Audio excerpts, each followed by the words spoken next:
Saya berpikiran bahwa DKPP lebih baik memang hanya menyidangkan pelanggaran kode etik KPU dan Bawaslu saja. Jadi KPU pusat dan Bawaslu pusat saja. Adapun Bawaslu di daerah, di bawah Bawaslu pusat, ya biarkan, serahkan kepada Bawaslu sendiri untuk melakukan tindakan-tindakan administratif.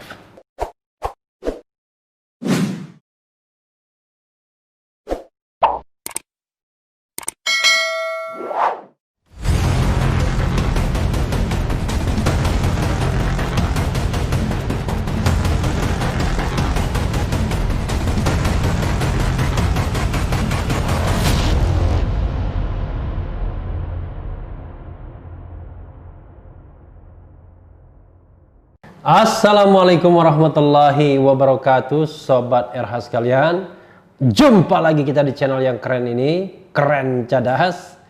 Ini ada berita yang menarik ini ya, yaitu DKPP berhentikan Arief Budiman dari jabatan Ketua KPU. Luar biasa ya, ini bisa dendam-mendendam ini masalahnya ya. Tapi oke, kita lihat ya, apa duduk persoalannya. Kita bacakan ya. Jakarta, CNN Indonesia. Dewan Kehormatan Penyelenggara Pemilu DKPP memberhentikan Arief Budiman dari jabatan Ketua Komisi Pemilihan Umum KPU. Keputusan ini diambil dalam sidang etik putusan perkara dengan nomor 123/PKE/DKPP_10/2020.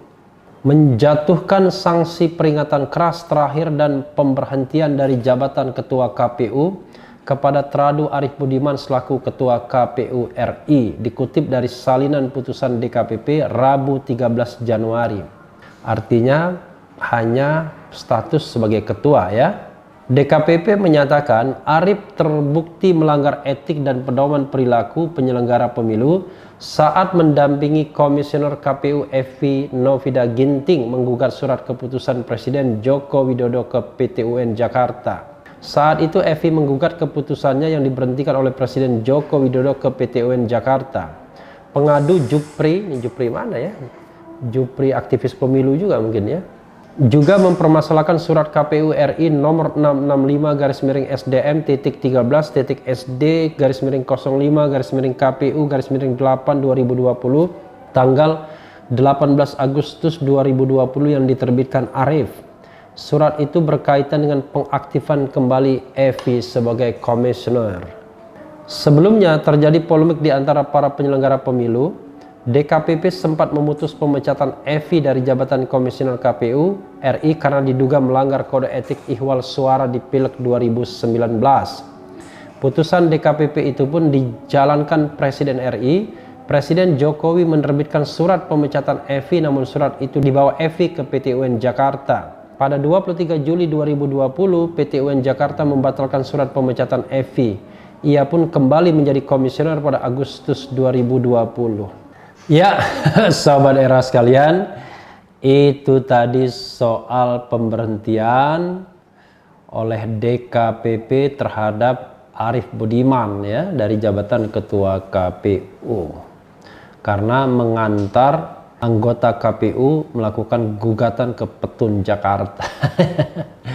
Jadi saya pribadi sebenarnya ya, Sobat era sekalian, mempermasalahkan putusan PT UN itu. Kenapa begitu? Karena sesungguhnya kan Presiden Jokowi mengeluarkan surat keputusan itu didasarkan pada putusan dari DKPP, Dewan Kehormatan Penyelenggara Pemilu. Jadi ada keputusan atau putusan etik dari DKPP, lalu sebagai administrator Presiden Jokowi ya hanya menindaklanjuti saja. Jadi harusnya ditolak oleh pengadilan. Tapi dengan presiden diterima oleh pengadilan, maka kacau jadinya. Tidak jelas ranah etiknya sama ranah administratifnya. Padahal maksudnya ya ranah etik itu sudah final, tidak boleh lagi dipermasalahkan di pengadilan. Karena kalau semuanya bisa dipermasalahkan di pengadilan, maka kita tidak membutuhkan lagi DKPP artinya. Karena keputusan final akhirnya adanya di pengadilan lagi. Padahal yang namanya DKPP itu ya memperpendek rantai Jangan sampai semua pengadilan terlibat dalam persoalan pemilu ke depan, ya. Tetapi ketika sudah masuk ke PT UN, ya jadi presiden dia. Padahal yang dipermasalahkan barangkali adalah esensi dari putusan DKPP tersebut. Nah, ini yang jadi masalah memang sobat era sekalian. DKPP diberikan kewenangan untuk bisa memecat komisioner, memecat siapapun. Karena itu mereka harus berlaku adil. Tidak boleh ada konflik of interest misalnya di DKPP. Karena kebetulan yang mengisi jabatan DKPP ini adalah beberapa di antaranya mereka yang gagal dalam pemilihan anggota KPU. Bahkan ada yang waiting list misalnya. Karena itu rentan adanya konflik of interest.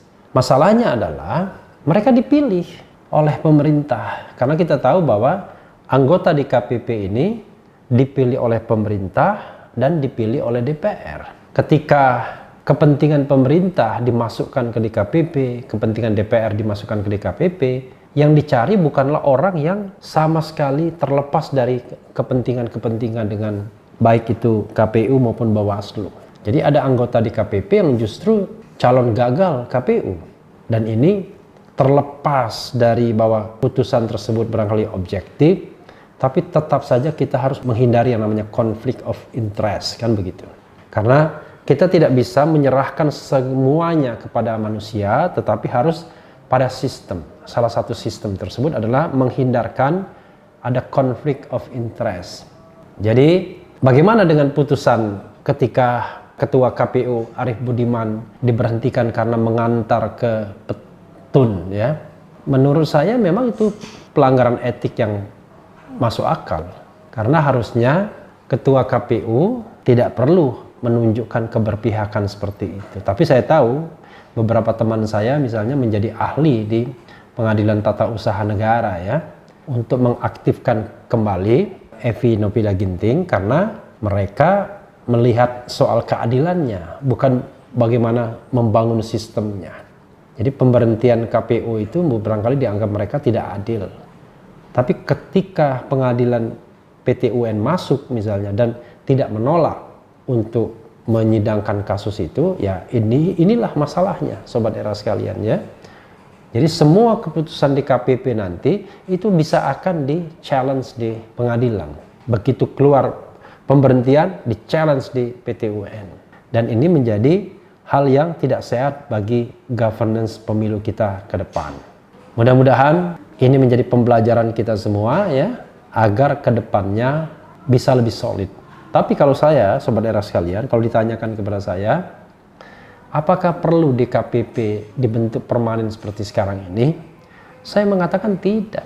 Saya berpikiran bahwa DKPP lebih baik memang hanya menyidangkan pelanggaran kode etik KPU dan Bawaslu saja.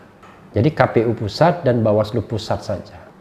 Adapun Bawaslu di daerah, di bawah Bawaslu pusat, ya biarkan, serahkan kepada Bawaslu sendiri untuk melakukan tindakan-tindakan administratif. Kalau mereka mau challenge, ya mungkin mereka bisa challenge ke DKPP. Jadi DKPP menjadi wadah untuk men-challenge keputusan Bawaslu. Kira-kira begitu misalnya. Kalau pemberhentian itu ranahnya kode etik. Tapi kalau pemberhentian tersebut karena menindaklanjuti misalnya putusan pengadilan, ya tidak bisa dibawa ke ranah kode etik. Jadi misalnya nanti KPU provinsi, kabupaten, kota melakukan pelanggaran, maka pelanggaran tersebut kalau itu bersifat kode etik, ya diadili saja oleh KPU atasnya.